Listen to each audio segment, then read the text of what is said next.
Welcome to the milk bar. Welcome to the milk bar. Welcome to the milk bar. Welcome to the milk bar. Welcome to the milk bar. Welcome along to episode 546 of The Milk Bar. Jason Forrest here with you as ever. Coming up on the show, celebrity chef Lisa Faulkner talks eco-friendly Christmases and how we can do our bits to make sure we don't have such a big environmental impact this festive season. Taylor Simner joins us to tell us about his role of Daniel. He plays the young Daniel in the film Into the Mirror. Having a catch-up with him. We'll be meeting up with one of the cast of Plebs as their 5th season arrives on box set for this festive season. And we'll be talking Chicago as West Bromwich Operatic Society have the show on now at the Dormston Mill Theatre. Also, we've got some fantastic festive tunes on the way. All that coming up, but first of all, on the 23rd of February at Wolverhampton's Grand Theatre, the Sensational 60s Experience is back on its 10th anniversary tour. One of the stars of the show is the original voice of the Searchers, Mike Pender, who joins me on the line now. Hello, sir. Hello there. How are we doing? I'm fine. I'm, bearing out, sort of. We're just having a rest at the moment because we finished this year's part of the tour. Mm-hmm.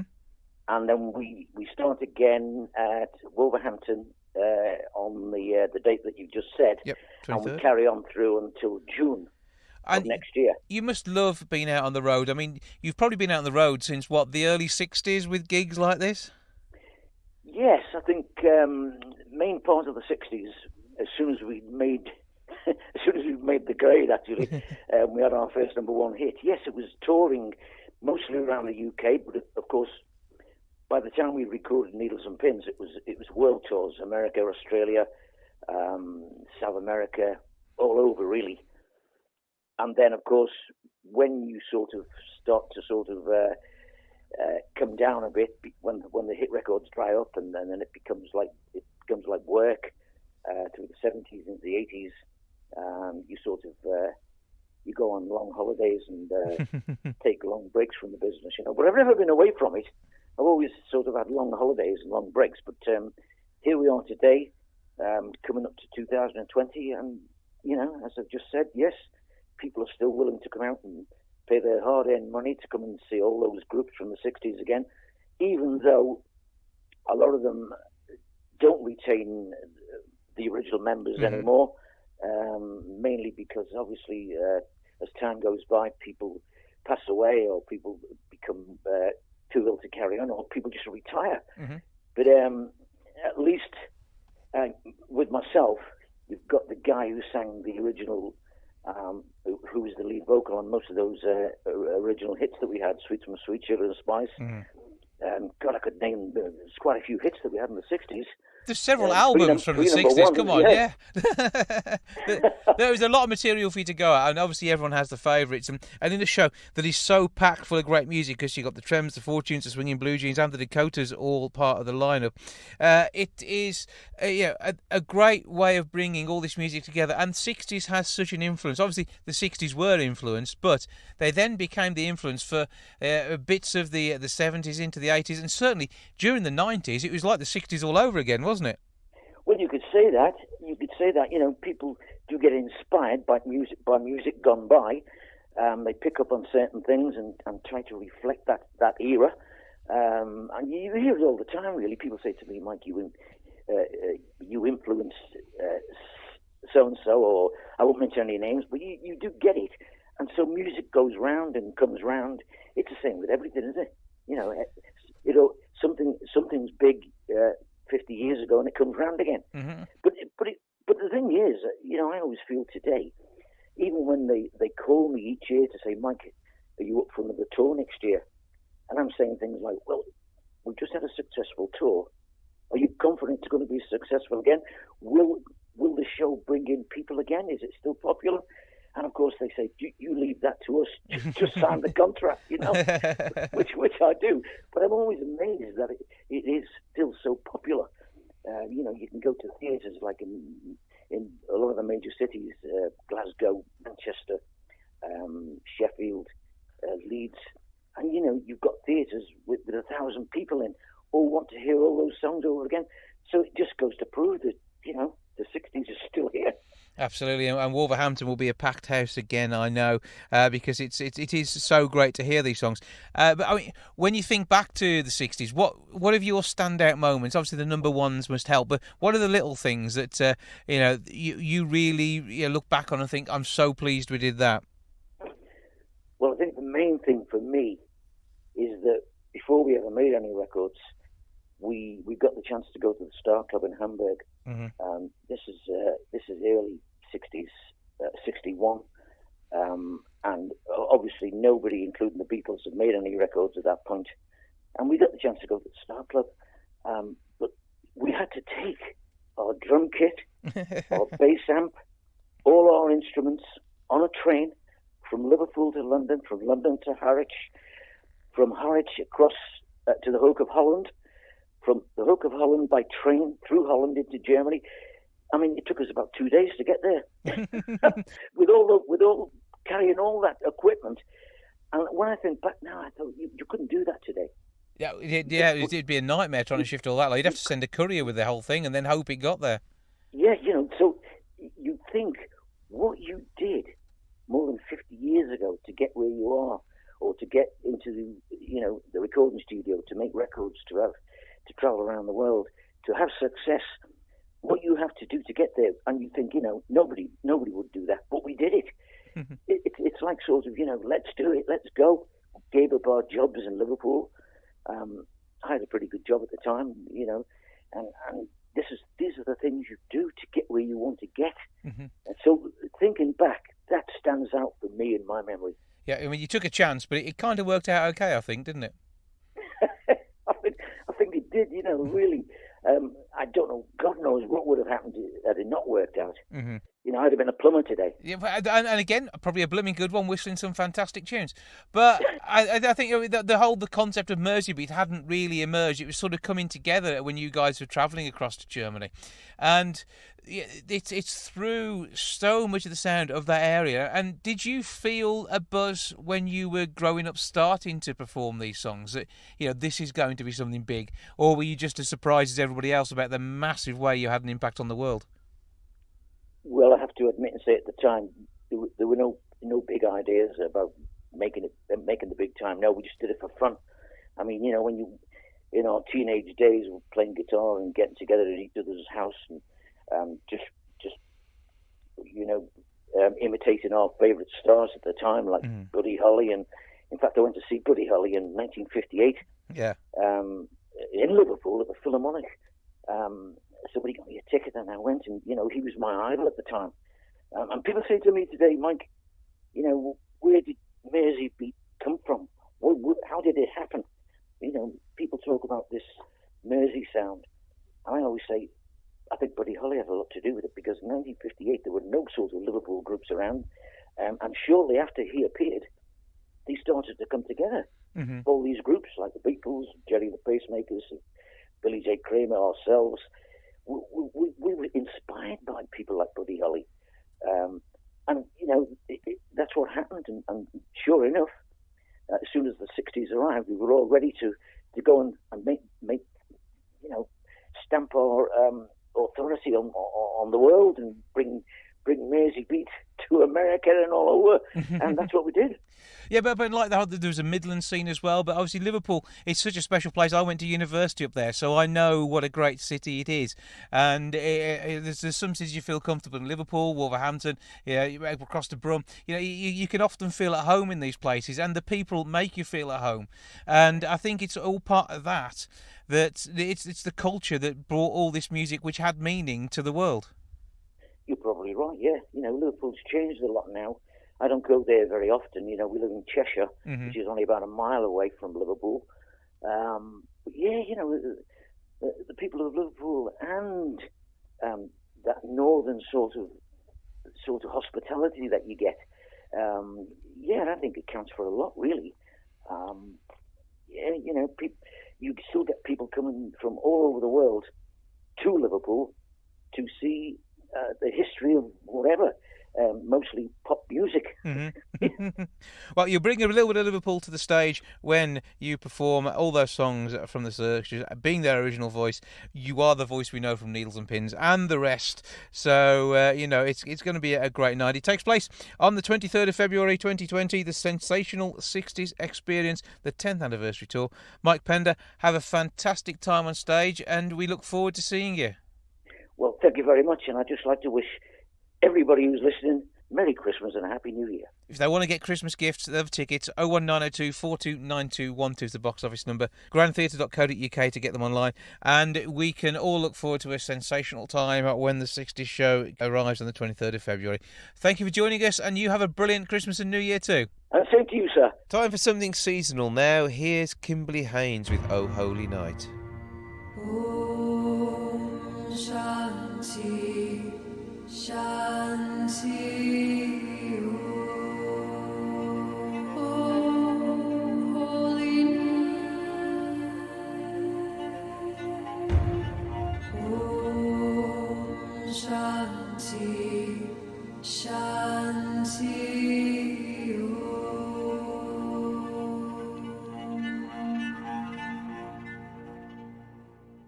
Oh holy night, the stars are brightly shining. It is the night of the dear Saviour's birth. Long lay the world in fear and error pining, till he appeared and the soul felt its worth. A thrill of hope, the weary world rejoices, for yonder breaks a new and glorious morn. Fall on your knees. Oh, hear the angel voices. Oh, night divine, oh, night when Christ was born. Oh, night divine, oh, night when Christ was born. Shanti, Shanti, Om Shanti, Shanti, Om Shanti, Shanti, Om Shanti, Shanti, Om. Truly he taught to love one another. The law is love, and the gospel is peace. Chains we will break, for the slave he is our brother, and in the name all oppression shall cease. Sweet hymns of joy in grateful chorus raise we, let all within us praise the holy name. Fall on your knees. Oh, hear the angel voices. A night divine.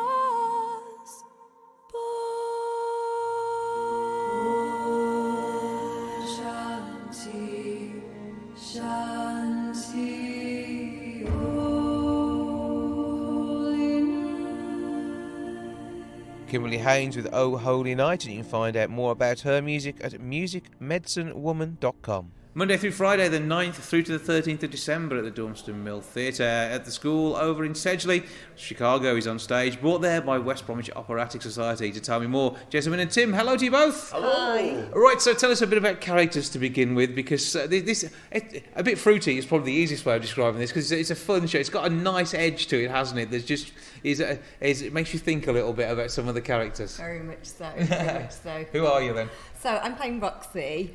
Okay, that already sounds like you're going to be having some fun on stage. Absolutely, absolutely. What I love the most about the character is that she starts off so naive, a bit timid. She's in this sort of marriage of convenience where she's quite needy, I think, and a bit sort of playful, just out for fun. But actually, as the show progresses, she becomes very sort of calculated, manipulative, very driven and focused on, actually, I don't need anyone else. I'm out to get what I want to get and achieve my dreams. And do you want to be Roxy?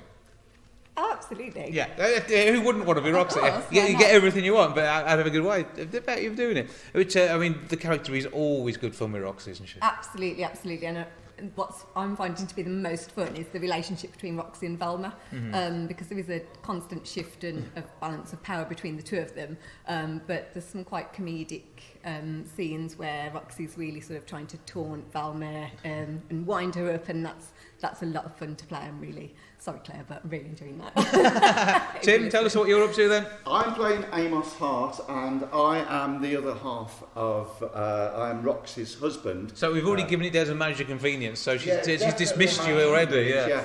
Amos is dull. He is not very bright, not very intelligent. He's just a very normal guy. It's a great part, because in the show, all the other characters are sort of out to get something. Roxy's to become famous, the same as Velma.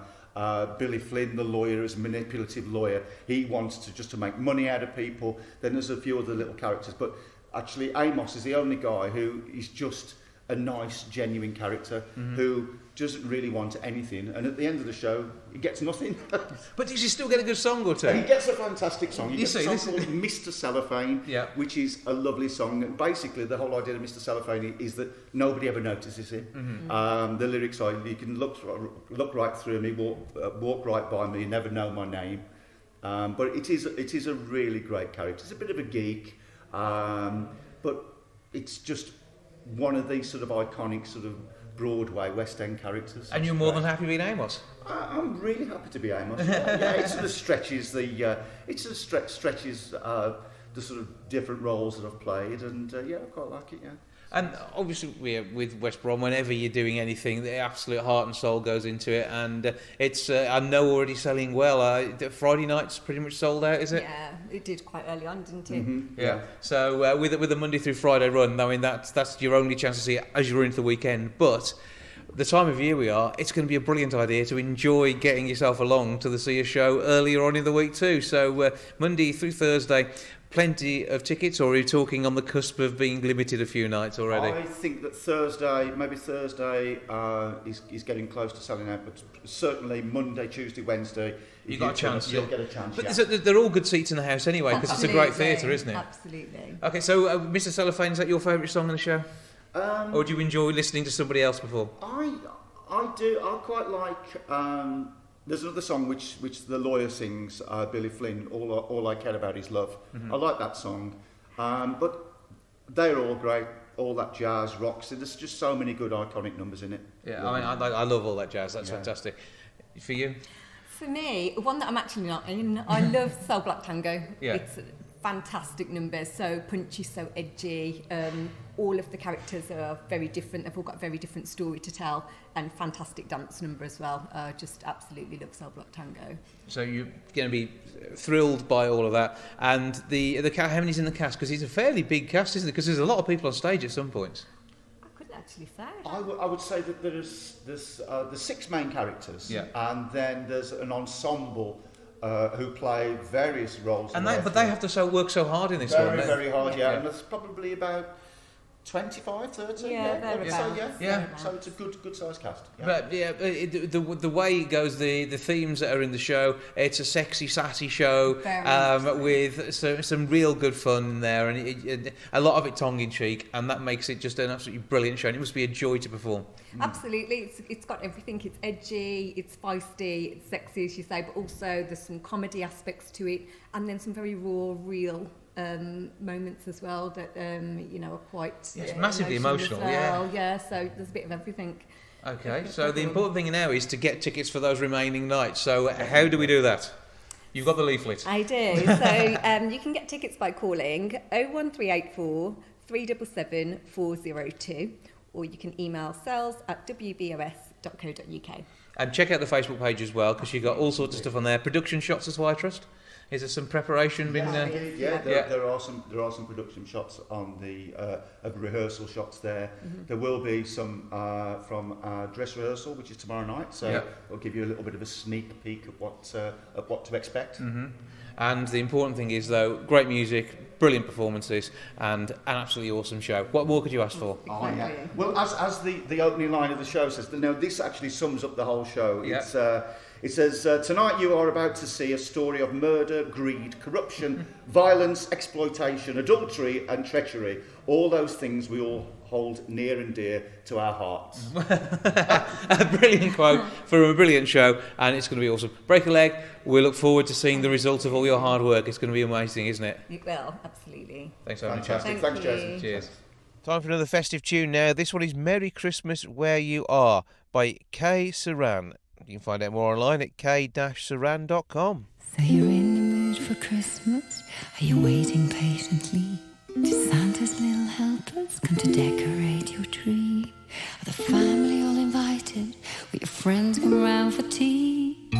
Shall we pray once more for peace and harmony?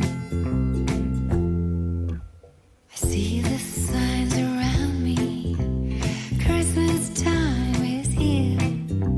It's wonderful how everyone enjoys this time of year. I got those Christmas melodies ringing in my ear. Merry Christmas where you are. Merry Christmas where you are. Merry Christmas where you are.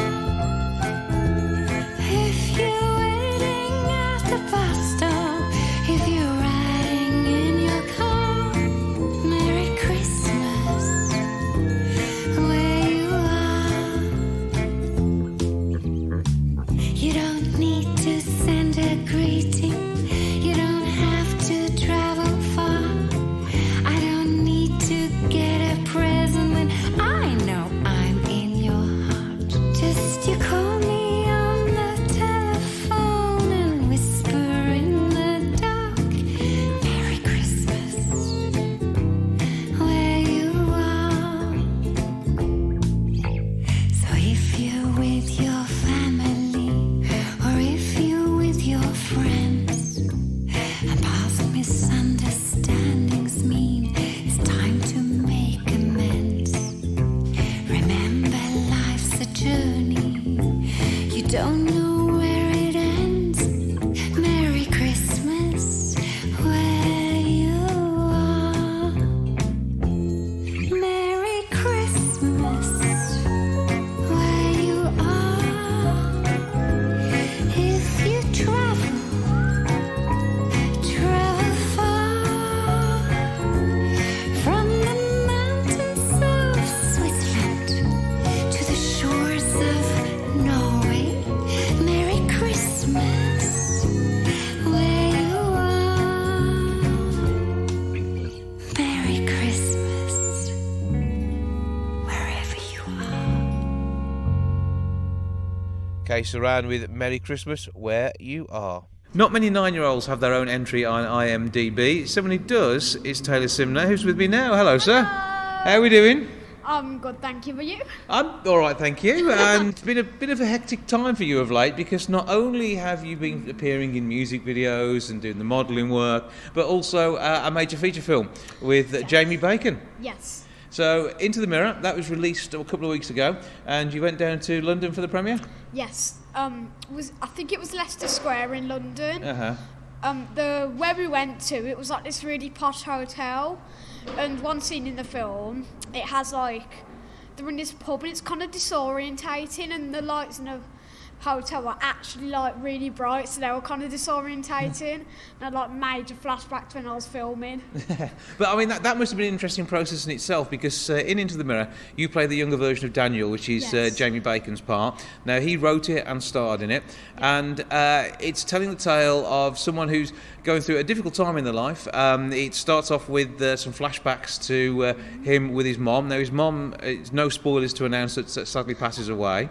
I think we can get away with that one. Yeah. But the rest of the story, I mean, his mom allows him to be expressive, and that's the point at which your character is showing, you know, he can be what he wants to be, isn't it? But unfortunately, the character's dad doesn't necessarily let that happen. So there's been some interesting scenes to film there. And how challenging was that? Did you enjoy it? Yeah, I really enjoyed it. My scenes in it was at the beach, which I really did enjoy, because I got to run around and do high passive 6-year-old stuff.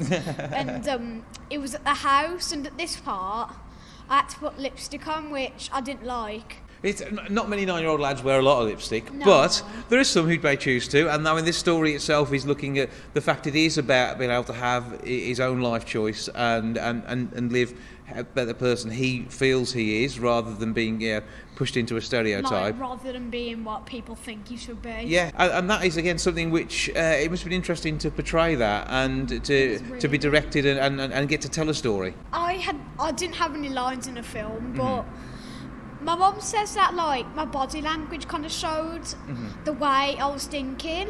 Yeah, and this is when you're acting, I suppose, at this point you are really at the start of your career. There's not many 9-year-olds, as I say, who get listed online on the number of things that they've done so far. So you're doing all right there, aren't you? Yeah. Yeah. But it's about learning that craft, and you've had a chance to learn from some really good people as you've gone along as well. I mean, Jamie, an absolute star, isn't he? Yeah, well, he is really good, including half of my other cast members, and one of them is in Hollyoaks, I think. Her name's Nicole. I have no idea her second name. That means it's a really good... She knows who you are, though. That's what counts. If you're a really good co-star, you don't know the second name of your co-star. Yeah. That's how you know if you're a really good co-star. That's the thing now. You're mates, really, aren't you? That's the way it works. So you've done that. It must have been a bit of a wait from when you did the filming to when it came out. So what was it quite exciting waiting to see what the final product was like? Wow. When I was waiting, I was like, I didn't know what would happen if they'd just scrap it entirely, which had a thought lurking in my mind about that, which I didn't want to happen. You could have ended up on the cutting room floor. That wouldn't have been good either, would it? No. So, but you were there. So I've been to 2 premieres now. My first one, I remember watching the film and I was like in... I don't know the word, like awe. Yeah, that's a good word. That one does the job. So, but seeing yourself on the big screen though, what was that like? It sort of felt like weird, because I'm not used to seeing myself on screens. This was just like my first thing, which I'd seen me on the screen, which I thought was weird. Yeah. I was 6 at the time when I filmed it, so I was looking at myself like, I've changed. Like my cheeks are more like chubby and my eyes were smaller. Yeah. Yeah, they were smaller. So, but this is going to be another bit. And it's going to be interesting for your family as well, because it starts to document what you look like, and you must have seen stuff that you've done for the modelling work as you got older. So that must be interesting to see the changes there. So you're in even more of an unusual position than kids who are looking at the pictures on the parents' camera phones. So you've actually got published work out there. When you said that, then I just had the flashback of when I went to this modelling group, and my picture was actually really excited, like throwing these red, I don't know, like particles of Lord knows. So some weird red stuff into the air. And my face. Yeah. But you're following direction for all of this. Wild. Yeah. That's just what I'm going to say. But I mean, do your friends pick up on this sort of stuff that you've done? I mean, the certificate rating on the film that you're in means they probably won't be watching it for a few years yet. But is it interesting to see their reactions to what you've done? Yeah, because at school, I don't really speak about it, and in the newspaper at school that I was in, it's said by my mum that if she was me, she'd be boasting about it. I only tell my really close friend and my teacher, not really close friends, if I have friends. Yes, when you're a celebrity, you have friends. That's the way it works. So, you know, they're going to enjoy your moment of stardom too, I'm sure. So what's coming next? Because, I mean, 9, what have you got planned? You haven't bought the yacht yet, I know that much, but... I've got London Fashion Week next year in February, which I'm really excited for. But I mean, this means you're going to be wearing some particularly fashionable clothes as well. I mean, you're obviously rocking the style today, so this is now pretty much compulsory, isn't it? Yeah. I had to practice my walk, and it was hard. When I was your age, I don't think I'd have coped well with this, because I'm quite shy. So, but do you think that this is something you're definitely going to want to do career-wise? Yeah. Is it the acting or is it the modelling? What do you fancy most? I think I like the acting the most, because my mum says, prepping me, that I was going to say that, like, I like acting because I can apparently, which I do, turn into, like, the character, like, I can think like the character, like, when I had to do the role for young Daniel, I was thinking that, in it, the guy picked me up who played my dad, and I was thinking that, like, this was my dad. I had a kind of a hard relationship with him in the film, and apparently it's one of the most iconic scenes in the film when I'm over his shoulder, and apparently the look on my face is so powerful that I even made my mum like tear up. I looked at her and I went, "You're right." Then she went, "Yeah." So we're going to look out for the name Taylor Simner, and this is going to be billboards. Are you reckoning in the years to come? I hope it's going to be on billboards. That's Just the plan. make sure not look at the face, because I'll be blinded by the ugliness. It's a hot mess, my face. Right, okay. We'll get you a psychiatrist to look after the body image issues. However, he's 9. He's and he's going to be trouble. Taylor, thank you for having a chat. Good to meet up with you. Good luck with the rest of it, and we look forward to seeing more from you soon. Yes, thank you. TNAmusic.net are the providers of our next festive offering. This one is Snowing Christmas Eve. TNA. It's snowing, and it's only Christmas Eve. It's snowing, and I just can't believe all the presents are collecting underneath the tree. But my favorite by far is that you are here with me. And it's snowing, and it's only Christmas Eve. It's snowing, and I just can't believe that all the carolers are caroling, even when they cannot sing. It all sounds so beautiful to me. It's an amazing thing.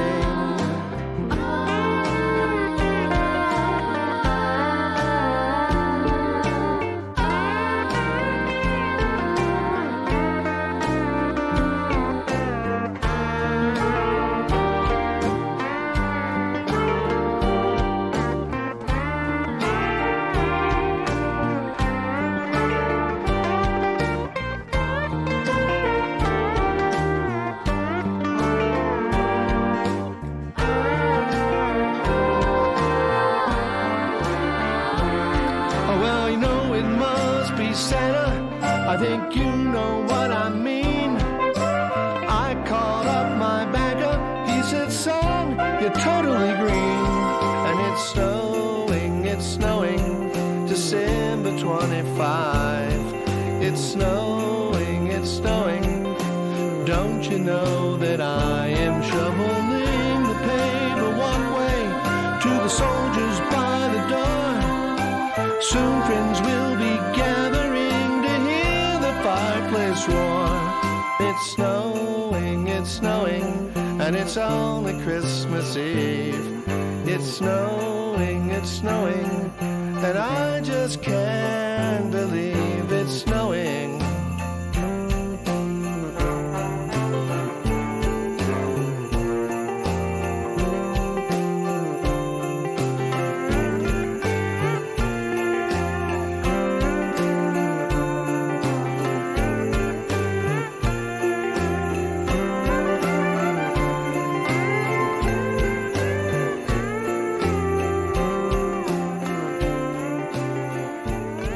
That's TNA with Snowing Christmas Eve. Seasons 1 through 5 and the Season 5 box set of Plebs is available from the 9th of December. To tell us more, I'm joined by one of the stars of the series, Jon Pointing. Hello, sir. Hello, mate. How are we doing? I'm very well. How are you? I'm very well too. Now, 5 seasons in, and when you joined, did you expect to be really, going out wearing such low-cut togas quite so regularly?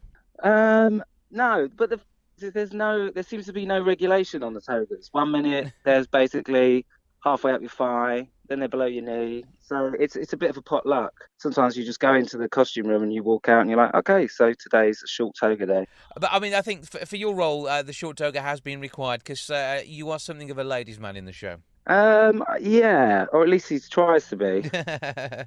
Maybe the toga length could improve success or show disappointment for the young women in row.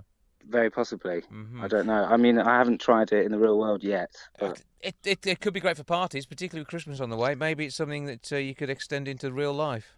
I could. Do you know what? I might hold off for now, maybe till summer. Okay. So tell us a bit about your role and everything else for those who aren't aware of Plebs. My character, Jason. Great name. Absolutely brilliant name. It's a great name. Yeah. He came to Plebs Series 4. He accidentally killed off Stylax and kind of just sort of wandered straight into the lives of the other two, and just came in and that was it. He was just part of the gang straight away, pretty much. It must be a fun series to work on, though, because I mean the storylines are both ridiculous, amusing, and just such a good, fun way of getting a few great gags across. It's really fun. It's so fun to do. I mean, it's great. We shoot it out in Bulgaria, in Sofia, and they have a big TV studio. They have a big studio up there, and especially this year it was summer, and especially when you're doing the big scenes and you've got loads of essays and it's really fun. It sort of can be quite exciting. It could, sometimes it's a bit relentless, but yeah, it's a lot of fun. Well, Amanda Holden joins you this time round, and she's got a bit of a taste for your character, hasn't she? She did, yes. I mean, yes. Yes, she did. But have you got to gatecrash a banquet and everything to start this relationship off? Yeah, we gatecrash a banquet. It kind of that episode kind of sort of like Agatha Christie style, sort of whodunit kind of thing. That was a lot of fun. But, I mean, the whole series itself, I mean, it's got hardcore fans, and it's got people who will be once they get to know it. And with the whole 5 seasons available as a box set, and, of course, Season 5, which is just out there, I'm sure you're going to be Christmas stocking fodder for many people across the UK. Oh, Jason, it's perfect for a Christmas stocking, isn't it? A DVD. Yeah. It's perfect. I mean... I suppose you could just download it now, can't you? Digital downloads, but you can't put that in a stocking. No. Is there a digital stocking? Does that exist? I think we maybe have to corner the market on this one. Should we try and set this as a company? Okay. And next Christmas, digital stockings. Me and you, let's do it. We'll sort that one for definite. I mean, what else can we expect? Because Season 6, is that already in the offing? I don't know. We're always the last to know. So yeah. Who knows? We'll see what happens. Anything could happen. The togas could get shorter. It could all go togas could get shorter. Maybe no togas. Maybe we'll do away with togas altogether. It wouldn't surprise me. Well, the original Olympics started out like that, so... Please don't give him any more ideas. Okay, right. Taking my clothes off. Right, okay. We'll try and keep you at some sort of respectability. Thank you. The full Season 5 box set available on DVD and digital from the 9th of December, and Plebs 1 through 5 at the same date. And we're talking Certificate 15. It's just that little bit, just a little bit naughty, a little bit fun, and great, amusing viewing. And have you sat down and watched this with your family? Do they enjoy watching you as part of this show? I've not sat down and watched it with my family. My dad's a huge fan, so I normally get messages off him. I've watched it with the boys and stuff, and it's always fun to watch it together. Like, we'll get together in the last episode and stuff, because it's kind of like, it's like going through old photos when you watch it. It's like you remember shooting it all, and it's kind of fun. Get the mates round, a few drinks of your choice, and enjoy the whole box set in one run. What do you reckon? That sounds like an ideal Christmas. That's good. Jon Pointing, thank you for joining us. Thanks a lot, mate. Cheers. Time for the final tune now in the festive vein. This one is Joe Potter, All Year Long. The trees all aglow, and everybody knows it's that time of year. It's my favorite time of year. The lights are hung outside, and everyone is bright with Christmas cheer, with Christmas cheer. But all that I want is to be here with you.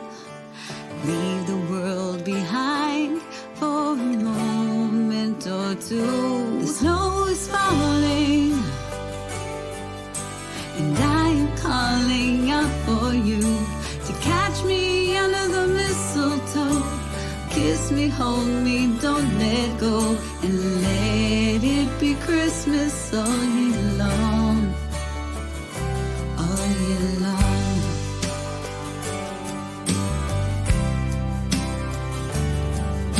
Our friends are out tonight, inviting us to celebrate Yuletide. Celebrate with them tonight. But don't pick up that phone, 'cause all that I want is to be alone. Just us alone.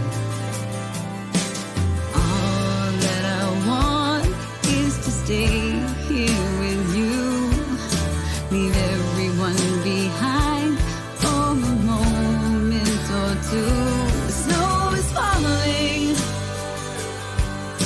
and I am calling out for you to catch me under the mistletoe. Kiss me, hold me, don't let go, and let it be Christmas all year long. It's cold out tonight, but it's warm in your arms. Rock me in the moonlight, hold me till the break of dawn. Feel my love go on and on and on. The snow is falling, and I am calling out for you to catch me under the mistletoe. Kiss me, hold me, and don't let go, and let it be Christmas all year long. Let it be Christmas all year long. Let it be Christmas all year long. All year long. All year long. All year long. All year long. All year long. Joe Potter with All Year Long here on the Milk Bar. You can find out more at joepotter.com, jopottr.com. On Monday, the 16th of December, we have the record for the Milk Bar End of Year Quiz. This will be going out over the new year on 101.8 WCRFM and available to download online, plus watch on YouTube. Somebody who'll be there wearing all of his finery is Mayor's Consort Paul Dark. Hello, sir. How are you? I'm pretty good. Oh, well, I'm good, so that's all good. So, I mean, we're looking forward to this. You deputised as deputies last year when the mayor was long. You and your good lady wife, the mayor herself.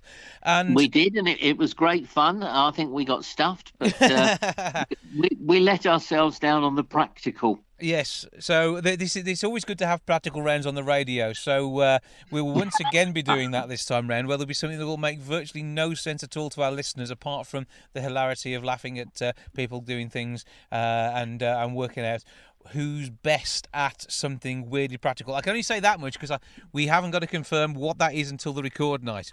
And those who come along... I look forward to the practical. It should be a giggle. But basically, it's a quiz. There'll be 4 rounds. There'll be music between each round. And we've got the great and the good from across the city who will be forming those 2 teams of 4.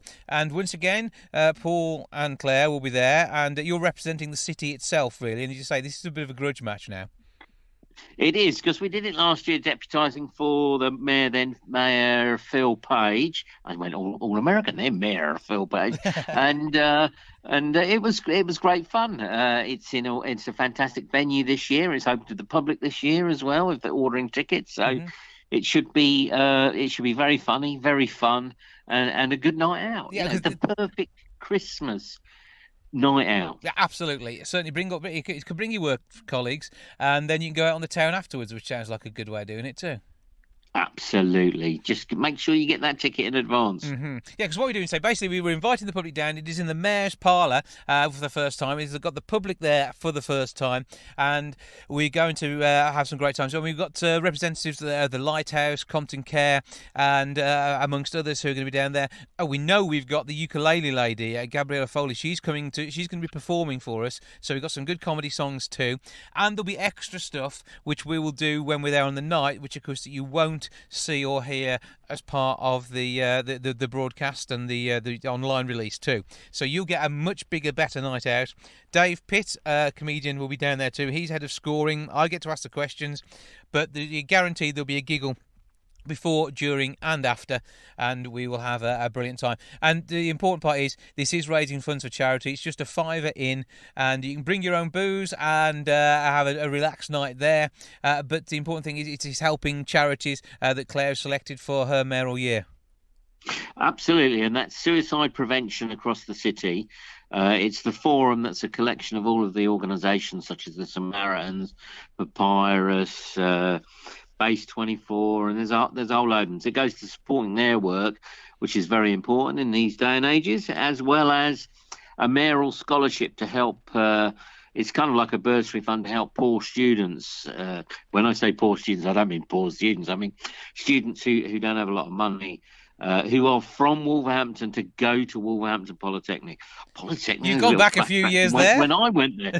Yeah, I went to Polytechnic, so that shows you how old I am. But Wolverhampton, the University of Wolverhampton. So it's going really well, and hopefully we can do as much as we can to make a difference. That's the primary goal of the charities that we're raising the funds for. Absolutely, and with the mayoral auction, which is also ongoing, check out the details on eBay and wolverhampton.gov.uk. Click on mayoral, that's all up there. You can also support it that way. But I say we're doing this night, so it's not normally open to the public. This is the first time, and we want to make this really special and raise loads of funds. It's only a £5 in, so you get to come along, have a night, seeing what happens when radio is recorded, and also then see the video of the radio being recorded, because radio so often has pictures these days, which I find really confusing. But and it's the 10th anniversary one, isn't it? Yeah, 10th anniversary of the quiz, the milk bar. So you might get it right this time. Who knows? Anything could happen. Don't start, otherwise you'll get much more difficult questions on your team. I would never be biased, particularly not towards Claire anyway. We'd look after her for definite. But it's going to be a good laugh, which is the big part of it. We always have a good giggle. You're always good fun to be around, the pair of you. So we're looking forward to a fantastic night of quizzing. How do people get tickets, Paul?